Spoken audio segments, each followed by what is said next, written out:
നാട്ടുകൾ വിഷന്റെ news at 7 വാർത്തകളിലേക്ക് ഏവർക്കും സ്വാഗതം. പ്രാദേശിക വാർത്തകൾ ചുരുക്കത്തിൽ. കരിമ്പുഴയിൽ ഞെട്ടക്കടവ് പൊമ്പ്ര റോഡ് പൊതുമരാമത്ത് ടൂറിസം വകുപ്പ് മന്ത്രി മുഹമ്മദ് റിയാസ് ഉദ്ഘാടനം ചെയ്തു. വാർത്ത വിശദമായി. ഞെട്ടക്കടവ് പൊമ്പ്ര റോഡ് മന്ത്രി റിയാസുദ്ദീൻ ഉദ്ഘാടനം ചെയ്തു. ഒറ്റപ്പാലം നിയോജക മണ്ഡലത്തിൽ ഉൾപ്പെട്ട കരിമ്പുഴ പഞ്ചായത്തിലെ ഞെട്ടക്കടവ് പൊമ്പ്ര റോഡ് ആധുനിക രീതിയിൽ 300 ലക്ഷം രൂപ ചെലവിൽ BMBC ചെയ്ത് നവീകരിച്ചതിൻ്റെ പൂർത്തീകരണ ഉദ്ഘാടനം പൊമ്പ്ര ജംഗ്ഷനിൽ വെച്ച് ഒറ്റപ്പാലം നിയോജക മണ്ഡലം MLA അഡ്വക്കേറ്റ് K പ്രേംകുമാറിൻ്റെ അധ്യക്ഷതയിൽ പൊതുമരാമത്ത് ടൂറിസം വകുപ്പ് മന്ത്രി PA മുഹമ്മദ് റിയാസ് നിർവഹിച്ചു. 1 കിലോമീറ്ററിന് സർക്കാരിന് അധികം ചെലവായത് 50 ലക്ഷം രൂപയാണ്. അപ്പൊ 78 കിലോമീറ്ററിന് ഏറെക്കുറെ 40 കോടിയിലെ 40 കോടിയുടെ അടുത്തില്ലേ 40 കോടിയാണ് കണക്കിൽ ഞാൻ കൊണ്ട് നോക്കാണ് 40 കോടിയുടെ അടുത്ത് ചെലവാകും. പ്രേമനും ഞാനൊക്കെ ഒരുമിച്ച് യുവജന സംഘടനാ രംഗത്ത് ഒരുമിച്ച് പ്രവർത്തിച്ചവരാണ്. നേരത്തെ തന്നെയുള്ള ബന്ധമാണ്. പക്ഷെ ഒരു ജനപ്രതിനിധി ആയതിനു ശേഷം അദ്ദേഹം എല്ലാ സമയത്തും ഈ മണ്ഡലത്തെ കുറിച്ചാണ് ചിന്തിക്കുന്നത്. എനിക്കൊന്ന് ഉറക്കത്തിലും ഈ മണ്ഡലത്തെ കുറിച്ചാണ് അദ്ദേഹം ചിന്തിക്കുന്നത്. അപ്പൊ എപ്പോഴും BMMBC റോഡ് വേണമെന്ന് പറഞ്ഞ് അദ്ദേഹം സമീപിക്കുന്നുണ്ട്. അങ്ങനെ നല്ല പ്രപ്പോസൽ തയ്യാറാക്കി ഏതൊക്കെ റോഡാണ് BMMBC വേണ്ടതെന്ന് നിശ്ചയിച്ച് അത് തുടർച്ചയായി പൊതുമരാമത്ത് വകുപ്പിന് ബന്ധപ്പെട്ട് നൽകി തുടർച്ചയായി പോയതിന്റെ ഭാഗമായിട്ടാണ് 78 കിലോമീറ്റർ റോഡ് ഈ 3.4 വർഷമാകാൻ പോകുന്നു. വർഷത്തിനിടയിൽ ഒറ്റപ്പാലം നിയോജക മണ്ഡലത്തിൽ BMMBC റോഡായി മാറി. നമ്മുടെ സംസ്ഥാന ശരാശരിയേക്കാൾ ഇത് കൂടുതലാണ്. ഇനിയും നമുക്ക് ഈ നിയോജക മണ്ഡലത്തിൽ വികസന പ്രവർത്തനങ്ങൾ മുന്നോട്ട് കൊണ്ടുപോകണം. അതിന് സാധ്യമാകുന്ന കാര്യങ്ങളൊക്കെ തന്നെ നമുക്ക് ചെയ്യാം. ഒട്ടേറെ പദ്ധതികൾ ഈ നിയോജക മണ്ഡലത്തിൽ ഈ സർക്കാർ വന്നതിന് ശേഷം സാധ്യമായിട്ടുണ്ട്. കിഫ്ബി ഫണ്ട് ഉപയോഗിച്ച് അടക്കാപ്പുത്തൂർ കല്ലുവഴി റോഡ് നവീകരിച്ചു. ടിപ്പു സുൽത്താൻ റോഡ് 53 കോടി 89 ലക്ഷം രൂപ ചെലവഴിച്ചാണ് പൂർത്തിയാക്കുന്നത്. ഒറ്റപ്പാലം ചെറുപ്പളശ്ശേരി റോഡ് 62 കോടി 43 ലക്ഷം രൂപ ചെലവഴിച്ച് നിർമ്മാണം നടന്നുകൊണ്ടിരിക്കുകയാണ്. ശ്രീകൃഷ്ണപുരം മുറിയങ്കണ്ണി റോഡ് അല്പം മുമ്പ് നമ്മൾ ഉദ്ഘാടനം ചെയ്തതാണ്. മുറിയങ്കണ്ണി പൂവത്താണി നിർമ്മാണ ഉദ്ഘാടനവും നിർവഹിച്ചു. ഒറ്റപ്പാലം ബദിര മൂക വിദ്യാലയത്തിന്റെ പശ്ചാത്തല സൗകര്യം വർദ്ധിപ്പിച്ചു. ഏളമ്പുലാശ്ശേരി ITIക്ക് പുതിയ കെട്ടിടം നിർമ്മിച്ചു വരികയാണ്. കോട്ടപ്പുറം ഹെലൻ കെല്ലർ സ്മാരക അന്ധവിദ്യാലയത്തിൽ പ്രവേശന ഭാഗത്ത് ഭിന്നശേഷി സൗഹൃദമാക്കി മാറ്റുന്നതിനുള്ള നവീകരണ പ്രവർത്തനങ്ങൾ സാധ്യമാണ്. റണ്ണിംഗ് കോൺട്രാക്ട് ഉൾപ്പെടെയുള്ള പ്രവർത്തനങ്ങൾ വേറെയും. റണ്ണിംഗ് കോൺട്രാക്ടിന്റെ ഗുണം കേരളത്തിലെ 30,000 കിലോമീറ്റർ PWD റോഡുകളിൽ 20,000 കിലോമീറ്റർ റോഡുകളിലും നീല ബോർഡുകൾ നിങ്ങൾക്ക് കാണുന്നുണ്ട്. നീല ബോർഡ്.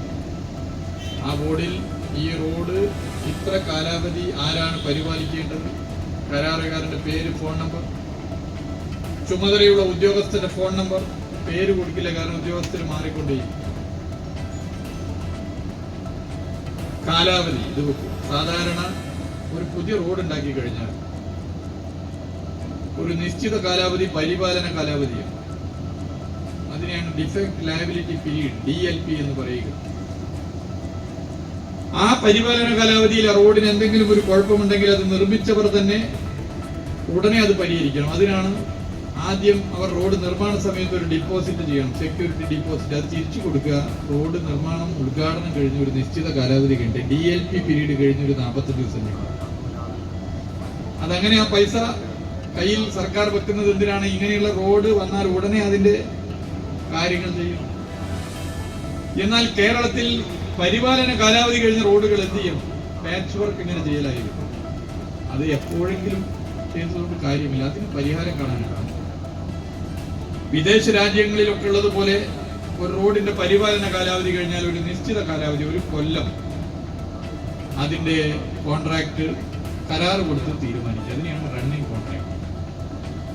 ഇപ്പോൾ അടുത്ത മാസം മാർച്ച് മാസം 15-ന് ഒരു റോഡിന്റെ പരിപാലന കാലാവധി കഴിയുമെന്ന് നേരത്തെ നമുക്കൊക്കെ അറിയാം. പിന്നെ അതിൽ കുണ്ടും കുഴിയും വന്നൊരു 6-7 മാസം കഴിഞ്ഞ് പാച്ച് വർക്ക് നടക്കുന്നതിന് പകരം ഒരു ഡിസംബർ ജനുവരി മാസം തന്നെ മാർച്ച് 15 പരിപാലന കാലാവധി കഴിയുന്നത് മുതൽ അടുത്ത കൊല്ലം മാർച്ച് 15 വരെ ആരാണ് ആ റോഡ് പരിപാലിക്കേണ്ടതെന്ന് ടെൻഡർ വിളിച്ചു കൊടുക്കുന്നത്. അതാണ് റണ്ണിംഗ് കോൺട്രാക്ട്. അതിന്റെ ഗുണം എന്താണെന്ന് വെച്ചാൽ റോഡുകളിൽ എന്തെങ്കിലും പാച്ച് വർക്കോ മറ്റോ ചെയ്യണമെങ്കിൽ കരാറെടുത്ത കരാറുകാരൻ ഈ ഒരു വർഷം ചെയ്യാനാവും. ഇത് കേരളത്തിൽ ഈ ഗവൺമെന്റ് വന്നതിന് ശേഷമാണ് നടപ്പിലാക്കിയത്. ഇതിന്റെ ഭാഗമായി പരിപാലന റണ്ണിംഗ് കോൺട്രാക്ടുള്ള റോഡുകളുടെ രണ്ടറ്റത്തും നീല ബോർഡുകളും പരിപാലന കാലാവധിയുള്ള റോഡുകളുടെ രണ്ടറ്റത്തും പച്ച ബോർഡുകളും വെച്ചിട്ടുണ്ട്. നിങ്ങൾ ചിലർക്ക് സംശയം ഉണ്ട്, അതെന്താ ചില ബോർഡ് നീല ചില ബോർഡ് പച്ച. പച്ചയോട് നീലയോട് എന്തെങ്കിലും സ്നേഹം ഉണ്ടായിട്ടില്ല, അല്ലെങ്കിൽ ചുവപ്പിനോട് എന്തെങ്കിലും സ്നേഹക്കുറവുണ്ടായിട്ടില്ല. റോഡ് നിയമപ്രകാരം നീലയും പച്ചയാണ് വെക്കുന്നത്. പച്ച ബോർഡിന്റെ മുകളിലും നീല ബോർഡിന് മുകളിലും എഴുതി വെച്ചിട്ടുണ്ട്, ജനങ്ങൾ കാഴ്ചക്കാരല്ല കാവൽക്കാരാണ്. കരാറെടുത്ത റോഡുകൾ, ആ റോഡുകൾ പരിപാലിക്കാൻ ഇന്ന ആളുകൾക്ക് ഉത്തരവാദിത്വമുണ്ടെന്ന് നാട്ടിലെ ജനങ്ങളെ പരസ്യമായി അറിയിക്കാനാണ് സുതാര്യതയുടെ ഏതൊരു സംസ്ഥാനത്തിന് മാതൃകയാക്കാവുന്ന ഇത്തരം ഒരു നിലപാട് LDF ഗവൺമെന്റ് കൈക്കൊണ്ടത്. അതിന്റെ ഭാഗമായി ഇപ്പൊ നിങ്ങൾ പോയി നീല ബോർഡ് വെച്ചെടുത്ത് പച്ച ബോർഡ് വെച്ചെടുത്ത് എവിടെയെങ്കിലും കുഴപ്പമുണ്ടോ? കുഴപ്പമുണ്ടെങ്കിൽ നിങ്ങൾക്ക് ആ ഫോൺ നമ്പറിൽ വിളിക്കാം. അതല്ലെങ്കിൽ അതിലൊരു ടോൾ ഫ്രീ നമ്പർ ഉണ്ട്, അതിൽ വിളിക്കാം. നേരിട്ട് മന്ത്രി ഓഫീസിൽ വരെ അറിയും. അങ്ങനെ ജനങ്ങൾ പറയും എന്നുള്ളത് കൊണ്ട് തന്നെ റോഡ് നിർമ്മിക്കുമ്പോൾ തന്നെ എല്ലാ നിലയിലും ആ റോഡിന്റെ ഗുണമേന്മ ഉറപ്പുവരുത്തുവാനുള്ള സംവിധാനങ്ങൾ ബന്ധപ്പെട്ടവർ ഒരുക്കാൻ തയ്യാറാകും. നിർമ്മാണത്തിൽ എന്തെങ്കിലും പാളിച്ചയുണ്ടെങ്കിൽ, ആ റോഡിന് എന്തെങ്കിലും കുഴപ്പമുണ്ടെങ്കിൽ ഉടനെ തന്നെ ജനങ്ങൾക്ക് സർക്കാരിന്റെ ശ്രദ്ധയിൽപ്പെടുത്താനും കരാറുകാരുടെ ശ്രദ്ധയിൽപ്പെടുത്താനും ചുമതലയുള്ള ഉദ്യോഗസ്ഥരുടെ ശ്രദ്ധയിൽപ്പെടുത്താനും സാധിക്കും. ചുമതലയുള്ള ഉദ്യോഗസ്ഥർ ഇത് കൃത്യമായി പരിശോധിക്കുന്നുണ്ടോ ഇല്ലയോ എന്ന് മന്ത്രിക്കുൾപ്പെടെ, മന്ത്രി ഓഫീസിനുൾപ്പെടെ, ഉയർന്ന തലത്തിലുള്ള ഉദ്യോഗസ്ഥർക്കുൾപ്പെടെ ഇതിലൂടെ അറിയാൻ സാധിക്കും. ഈ സംവിധാനമാണ് കേരളത്തിലെ റോഡുകളിൽ പരിപാലന കാലാവധി റണ്ണിംഗ് കോൺട്രാക്ട് സംവിധാനങ്ങൾ വന്നപ്പോൾ അതിന്റെ മാറ്റം കണ്ടെത്തി. PWD chief engineer Ajith Ramachandran, superintending engineer Jayasree UP, Sreekrishnapuram block panchayat president Sunitha Joseph, Karimpuzha panchayat president K Aneefa, ജില്ലാ panchayat member K Sreedharan, P Moideenkutty, N Sajara, Sheeba PT, Anas K Shoukath Ali, C Vijitha എന്നിവർക്കൊപ്പം നാട്ടുകാരും മറ്റ് പഞ്ചായത്ത് ജനപ്രതിനിധികളും രാഷ്ട്രപ്രതിനിധികളും പങ്കെടുത്തു.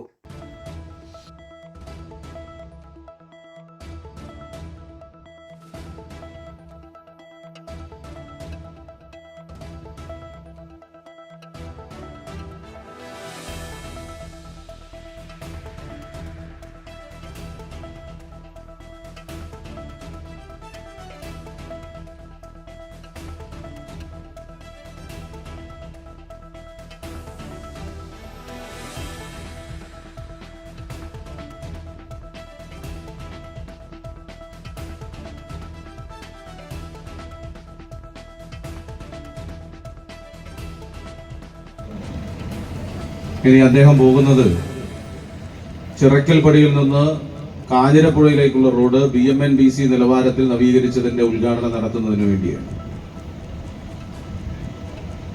നമ്മുടെ സംസ്ഥാനത്ത് പൊതുവിൽ നടക്കുന്ന വികസനത്തിന്റെ ഭാഗമായി സ്വാഭാവികമായും എല്ലാ മേഖലയിലും ജനങ്ങളെ വിശ്വാസത്തിലെടുത്തും ജനങ്ങളുടെ അഭിപ്രായങ്ങളും മാർഗനിർദ്ദേശങ്ങളും എല്ലാം സ്വീകരിച്ചും മുന്നോട്ട് പോകാനുള്ള പരിശ്രമമാണ് ഒരു എളിയ ജനപ്രതിനിധി എന്ന നിലയിൽ നടത്തുന്നത്.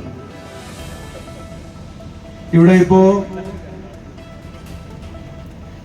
PWD വകുപ്പിന്റെ തന്നെ, പൊതുമരാമത്ത് വകുപ്പിന്റെ തന്നെ 3 കോടി രൂപ ഫണ്ട് ഉപയോഗപ്പെടുത്തി 3 കിലോമീറ്റർ റോഡ് BMNBC നിലവാരത്തിൽ പൂർത്തീകരിച്ചതിന്റെ ഉദ്ഘാടനമാണ് ഇവിടെ നടത്തുന്നത്.